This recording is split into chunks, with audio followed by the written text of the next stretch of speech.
So I'm trying now to add to this already very interesting discussion on the race topics by focusing on Germany as a case study, obviously.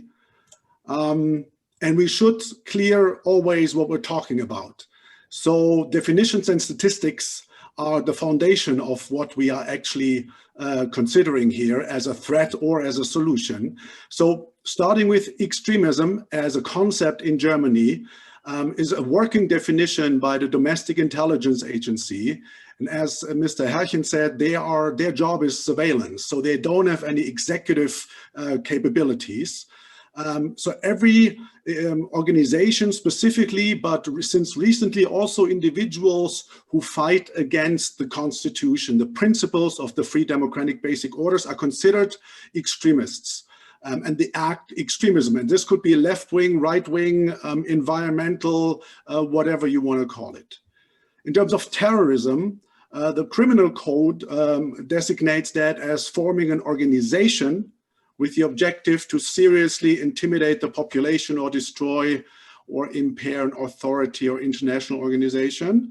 But then here again, the domestic intelligence organizations in Germany have the mandate to also surveil individuals if there's cause in terms of extremism and terrorism. So they are not limited to the group designation here. Right-wing extremism used to be the classic National Socialist content, Volksgemeinschaft, the people's community, everything you might know, has now been enlarged on ethnicity, race, and also European culture combined with anti-democratic values, going back to the extremism definition before. So the scope has been widened since 2015. And in 2017, Germany's highest constitutional court said that the denial of universal human rights is the base of extremism. So claiming that one individual is more or less worth than another already puts you potentially here in the field of political endeavors and fighting against the constitution on the radar of the security agencies. A quite recent decision in 2017. Now, violence orientation also changed in Germany. We had a definition like maybe in France, the ones committing the violence, but it has been enlarged by legitimizing violence, promoting violence, and the endorsement of violence. So just turn it around. Everyone who's not distancing themselves, basically, from using violence in any context can be seen as violence-oriented. And this, of course, leads to other numbers than we heard in France. We have in 2019, that's the number from the Domestic Intelligence Agency, 32,080 extremists, right-wing extremists. The number dramatically increased from the previous year since part of a right-wing populist party, the Alternative for Germany, a wing organization has been designated as extreme right, and those 7,000 people affiliated with that part of that party were added. Violence-oriented, 13,000, right? If I remember correctly, Professor Camus mentioned 1,000 in Germany. And then, of course, we have a lot more acts, 925 cases, mainly assaults. Killings since 1990, according to the federal police, the German federal police, it has been 109 victims, but other actors like media and civil society have counted between 180 and 208 victims. And we will discuss this. Statistics and definitions decide what we see and what we designate as, for example, here, victims of terrorism or extremism or not. And the discrepancies are usually if the deed, if the extreme motivation, the view of the individual committing the crime, if that political view has triggered the crime, or if it's just someone who has these beliefs, but the crime has nothing to do with them.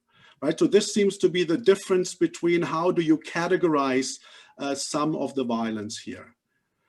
Now, In Germany, there are usually 4 categories in the intelligence reports. There's groups, parties, individuals, and mixed scene. And mixed scene refers to hooligans, bikers, sovereign citizens, and they are interconnected by right-wing extremist narratives like the Great Replacement, the White Genocide, and Day X.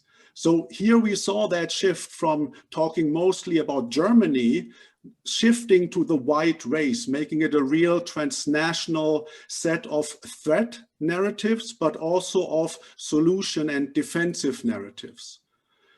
So you could categorize this as an unorganized collective.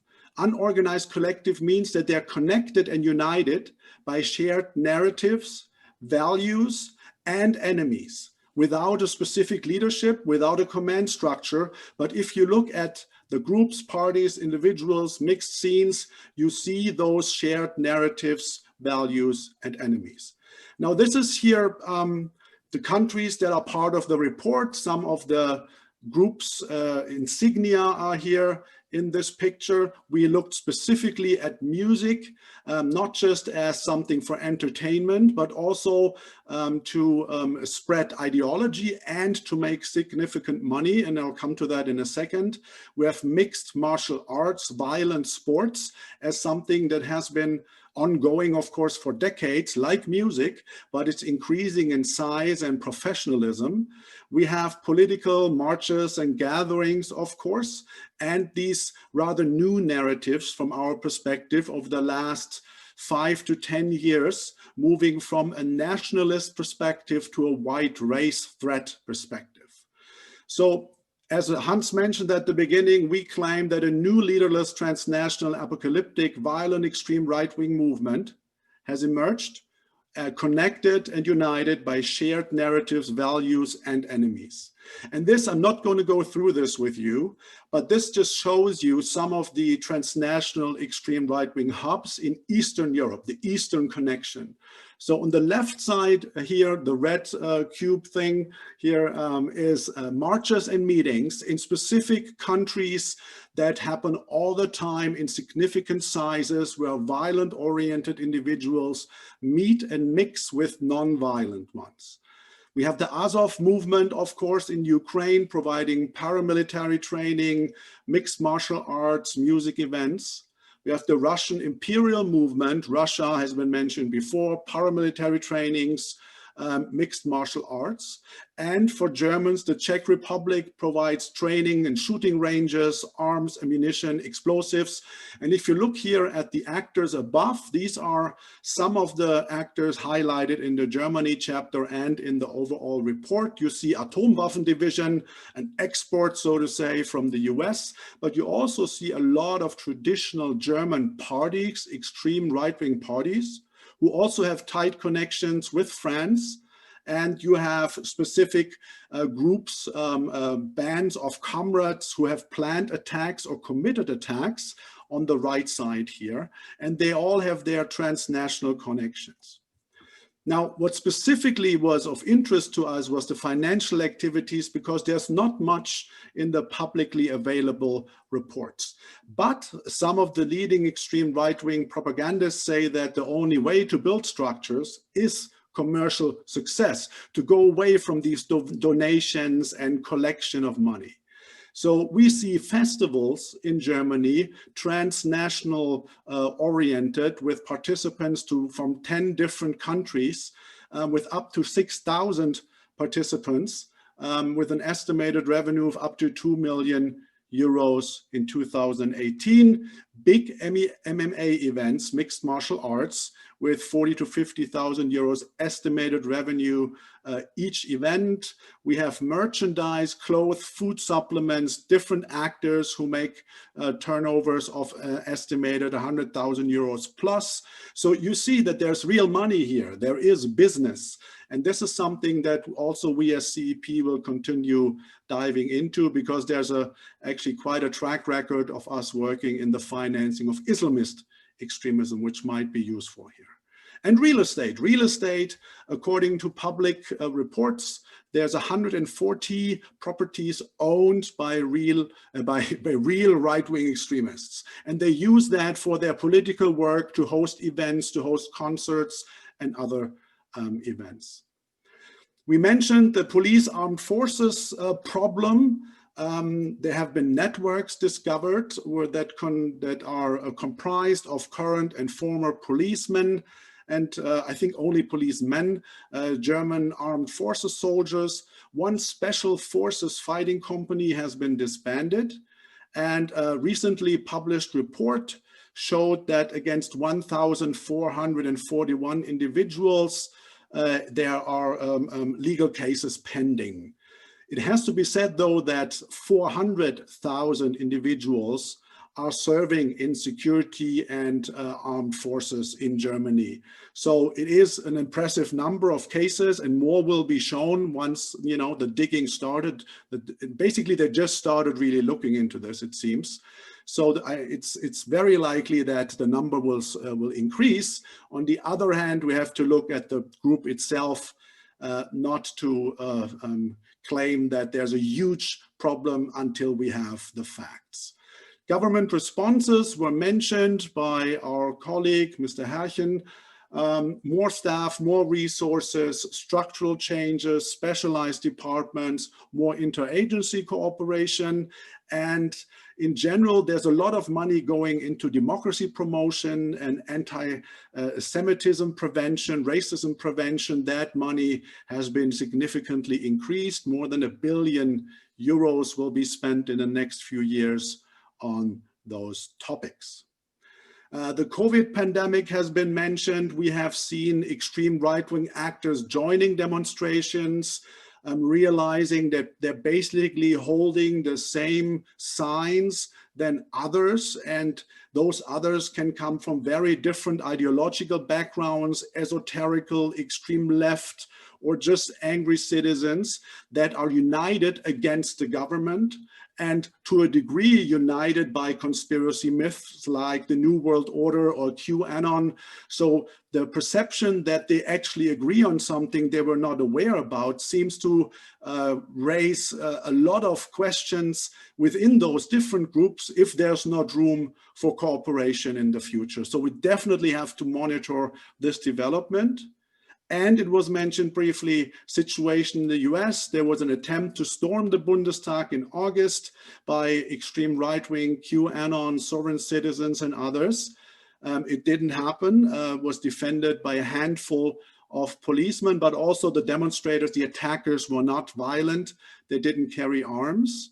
There was harassment of members of parliament by right-wing individuals in the Bundestag, facilitated by members of parliament of the extreme right or radical right populist party Alternative for Deutschland. And that's why there's been heightened security now, increased police presence since last week. Challenges and opportunities. What is the real size of the phenomenon, right? It depends on your definition, what you consider right-wing extremism. The more we look, the closer we look, and we know this from looking into Salafism and other phenomena. It makes a difference if you have 5 people looking at those, or 50 or 500 from the government side. So I'm not sure if we actually have the numbers. It's under-researched and potentially misunderstood the phenomenon. We have no flag operations all the time, which is the opposite of classic terrorism. Terrorism means you communicate a political message through violence, but a lot of the violence in the right-wing extremist field is without the communication. So the local police department and the local prosecutor figure out, is this politically motivated or not? So it's up to them, their understanding of insignia, of groups, of local developments, if they classify this political violence or not. We have an attacker bias, only looking at the individual that is actually doing the attack and largely not connecting them properly to their supporting environment. And there's a reason for that, because there's a lack of understanding of those new developments and milieus, especially online. We've been talking about the TCO, DSA, actually, that's a spelling mistake, and NetzDG, I'm not aware of any country that has put any resources, significant resources, in finding extreme right-wing content. They're all focusing on Islamist content. Those internet referral units, I'm not aware of any really being in-depth, dug in like on the Islamist side. So even if we have the legal framework, where's the expertise on the government side, and where's the expertise and the funding for civil society organizations if the government thinks that that's a good idea to do? We have the dimension between crime and extreme right wing. We run into bikers and hooligans all the time in our research. They help each other out. They share some of the narratives. They share some of the enemies. We need cross-agency task forces here. People who have a specific understanding of that specific milieu or sub-milieu need to work together to see the whole picture. We're still looking too much into closely, narrowly defined categories. And of course, it was mentioned banning and designating organizations, something that the Germans have been done quite effectively. But then again, there are administrative interventions against still legal activities. Meaning, for example, if you have an extreme right-wing festival, you potentially can ban them from selling alcohol, because alcohol and extreme right-wing music often lead to trouble, right? So there's a public safety aspect. You can take away Schengen visa if violent extreme right-wing individuals travel between countries. And of course, you can do tax audits. And maybe that legal activity will turn into something actually like tax fraud and illegal activity. So far, all this has been uncoordinated in Germany, but sometimes effective, with lessons to be learned and to be shared. And I think Germany already, the German government mentioned that they will push forward their lessons learned in the future. Thank you very much for your